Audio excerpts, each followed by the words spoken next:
Diciembre de 1979. En el corazón áspero de Asia Central, un país pobre y montañoso se convirtió en el epicentro de una guerra silenciosa entre imperios. Tropas soviéticas cruzaron la frontera afgana. Un presidente fue eliminado en su propio palacio y en cuestión de horas, una crisis política interna mutó en ocupación, ejecuciones y bombardeos. Pero esta historia no involucra solo a Moscú y Kabul. Trata de una guerra secreta alimentada desde Washington y canalizada por Pakistán. Y sobre todo, de cómo ese caldo de violencia terminó creando una red que cambiaría la historia. Al-Qaeda. Mucho antes de que los tanques soviéticos entraran en Kabul, Afganistán ya era un país diseñado para la inestabilidad. Su geografía lo convertía en un cruce obligado entre mundos. La Unión Soviética al norte, Pakistán al este y sur e Irán al oeste. No era una potencia, pero sí una pieza estratégica. Un territorio que para los imperios debía permanecer quieto. En cambio, para los afganos era un mosaico de identidades tribales, religiosas y regionales, difíciles de someter a una autoridad central fuerte. Esa contradicción estructural entre interés externo y fragmentación interna fue el terreno donde todo comenzó a arder. Durante la Guerra Fría, Afganistán intentó sostener un equilibrio delicado. Recibió ayuda tanto de Moscú como de Washington, aunque con el paso del tiempo la balanza se inclinó hacia la URSS. Ingenieros soviéticos construyeron carreteras, represas y edificios. Asesores militares entrenaron oficiales afganos y los vínculos políticos se volvieron cada vez más fuertes. Para el Kremlin, Afganistán no era solo un socio, sino una zona de amortiguación indispensable para proteger su frontera sur. Para Estados Unidos, el país era secundario, hasta que empezó a parecer una puerta abierta a la expansión soviética en una región sensible del mundo islámico. Mientras las potencias calculaban, el país se partía por dentro. En las ciudades, una minoría urbana absorbía ideas de modernización, socialismo y reforma estatal. En el campo, mayoritario y profundamente religioso, esas transformaciones eran vistas como amenazas directas al orden social, a la autoridad local y a la tradición islámica. Y entre 1973 y 1978, la tensión explotó. In 1973, Mohammed Daoud Khan takes power in an army-backed coup. At first, he works with the moderate communists, but soon excludes them and rules as a strongman, silencing any opposition and purging the civil service and officer corps. Afghan Islamists oppose Daoud's progressive policies and harsh rule, and Pakistan's intelligence service, the ISI, provides them with training and equipment for armed resistance. Khan gobernó con autoritarismo y cerró canales de negociación, mientras sus enemigos se refugiaban y organizaban en Pakistán. En abril de 1978, el Partido Democrático Popular de Afganistán dio un golpe de Estado, asesinó a Khan y puso a Nur Muhammad Taraki al frente del país. El nuevo gobierno comunista, convencido de que la nación podía transformarse desde el poder central, lanzó un paquete de reformas agrarias, educativas y sociales que alteraban de raíz las jerarquías tradicionales. Se redistribuyó tierra, se promovió la alfabetización forzada y se atacó el poder de líderes tribales y religiosos.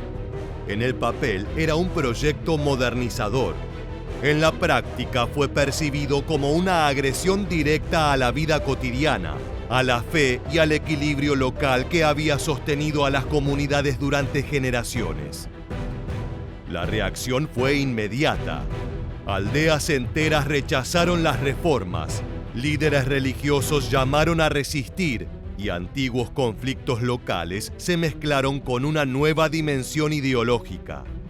El régimen respondió con una lógica que terminaría de sellar su destino: la represión sistemática. Las detenciones arbitrarias se multiplicaron, las cárceles se llenaron y las ejecuciones se volvieron rutina. La violencia estatal no distinguió entre militantes armados y civiles sospechosos. Para muchos afganos, la política dejó de ser una disputa de poder y se transformó en una lucha por sobrevivir. En ese contexto, la oposición comenzó a reorganizarse. No surgió un movimiento único ni centralizado, sino una constelación de grupos armados dispersos, ligados a regiones, clanes y líderes religiosos. Lo que los unía no era un programa común, sino un enemigo compartido. Un Estado percibido como impuesto, ateo y brutal.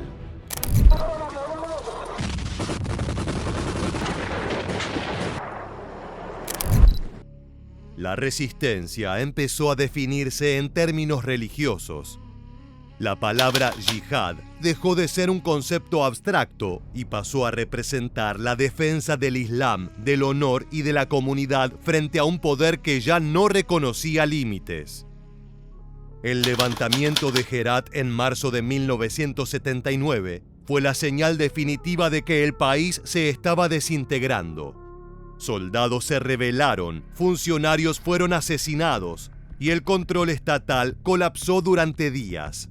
La respuesta del régimen fue devastadora, con bombardeos indiscriminados y una represión que dejó miles de muertos. Lejos de restaurar la autoridad, el mensaje fue claro para el resto del país. Kabul solo podía gobernar a través del terror. A partir de ese momento, la insurgencia dejó de ser local y se volvió nacional. Dentro del propio gobierno, la situación empeoró. Las luchas internas del Partido Democrático Popular Afgano derivaron en traiciones, purgas y asesinatos. Nur Muhammad Taraki fue eliminado por Hafizullah Amin, su antiguo aliado. Y para Moscú, ese giro fue alarmante. Amin aparecía como un líder imprevisible, incapaz de controlar el país y demasiado dispuesto a usar una violencia que incendiaba todo a su paso. En el Kremlin comenzó a instalarse una certeza inquietante. El régimen afgano se estaba hundiendo y con él la influencia soviética en una frontera estratégica. La pregunta ya no era si intervenir, sino cuándo y cómo. The Soviet invasion of Afghanistan will be carried out by the newly created Soviet 40th Army. 2 motor rifle divisions, an air assault regiment, all in all, about 52,000 men in the initial force. Additionally, in Operation Baikal 79, 1 airborne division plus 1 airborne regiment will directly airlift into Kabul and Bagram airfields, then seize key buildings in and around the Afghan capital. Sin embargo, la invasión soviética no estabilizó Afganistán. Lo sumergió en una guerra total. Lo que Moscú había imaginado como una intervención limitada para sostener a un gobierno aliado, se transformó en un conflicto prolongado, costoso y brutal. El Ejército Rojo logró asegurar Kabul, las principales ciudades y las rutas estratégicas, pero fuera de esos núcleos el control era frágil. En las montañas, los valles y las aldeas rurales, la resistencia se expandió con rapidez, alimentada por el rechazo a la ocupación extranjera y por el recuerdo reciente del terror estatal. La respuesta soviética combinó operaciones de contrainsurgencia con castigos colectivos.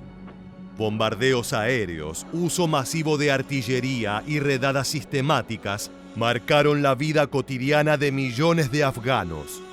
Aldeas sospechadas de colaborar con los mujahidines fueron arrasadas, los desplazamientos forzados se volvieron comunes y las ejecuciones y torturas dejaron una huella profunda. La población civil quedó atrapada entre dos fuegos. un ocupante que castigaba sin distinguir y guerrillas que se mezclaban con la sociedad rural. El resultado fue un éxodo histórico. Más de 5 millones de personas huyeron principalmente hacia Pakistán, transformando la frontera en una línea de escape y al mismo tiempo en un espacio de reorganización armada. Ese corredor humano fue decisivo. En los campos de refugiados, la guerra dejó de ser improvisación y se convirtió en sistema.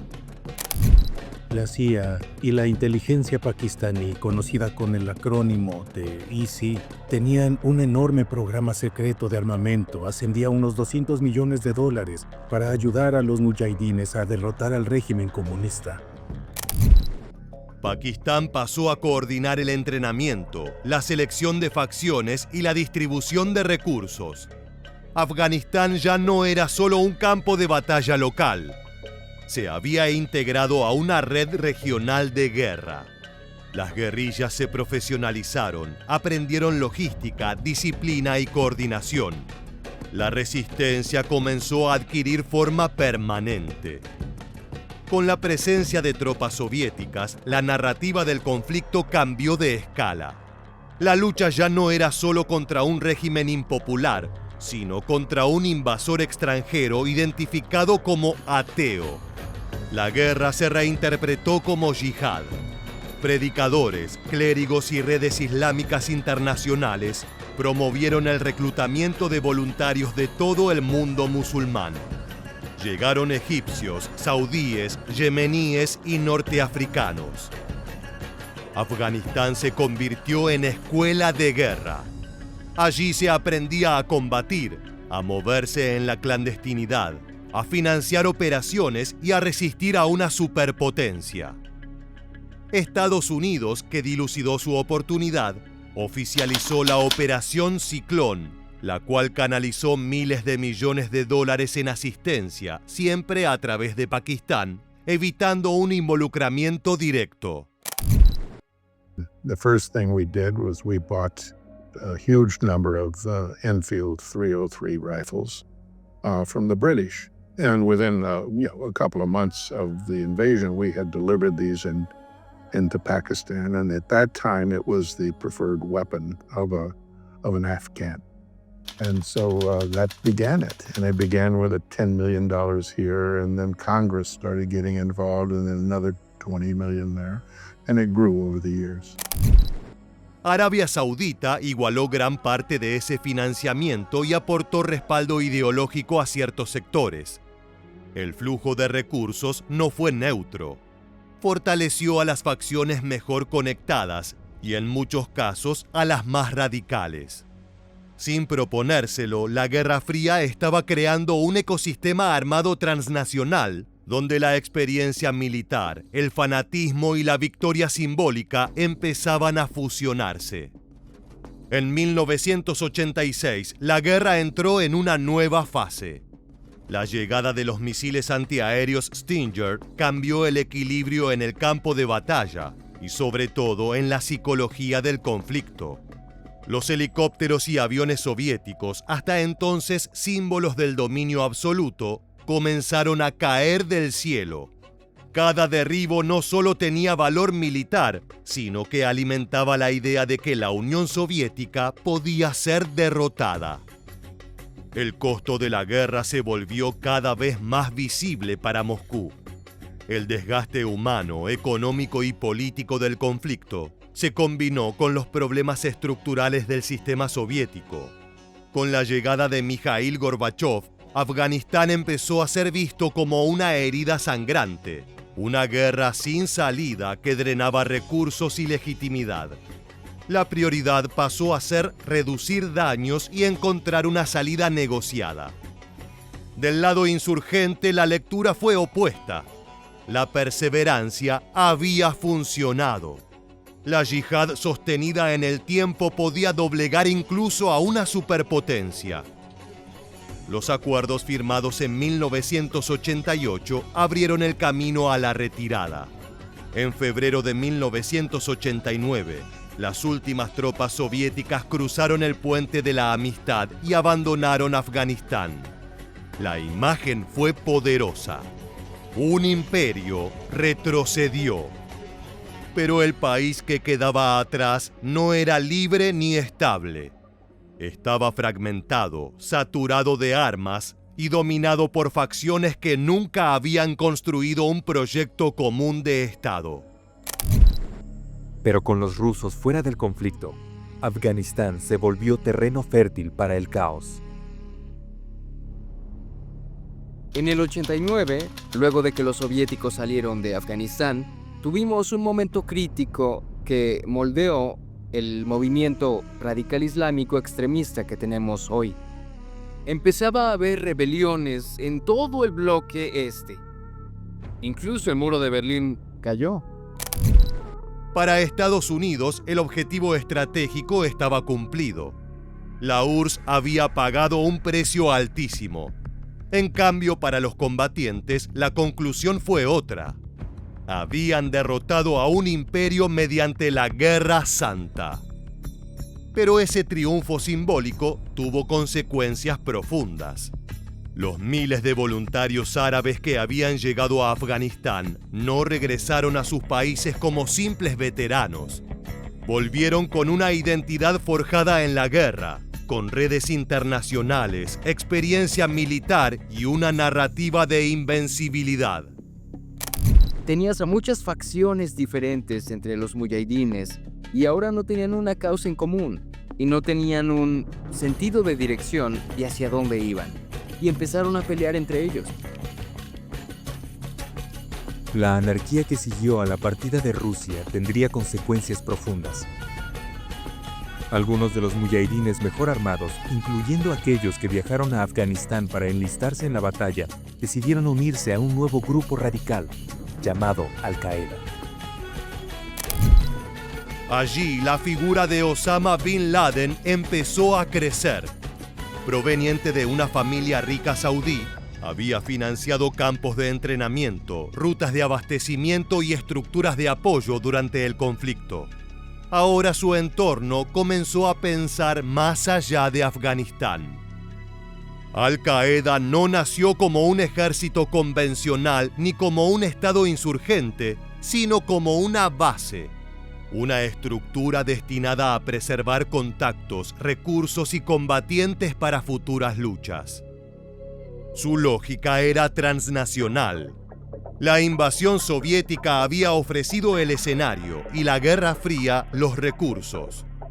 Sin buscarlo, el enfrentamiento entre superpotencias había creado las condiciones ideales para que una organización yihadista global emergiera y se proyectara más allá de cualquier frontera.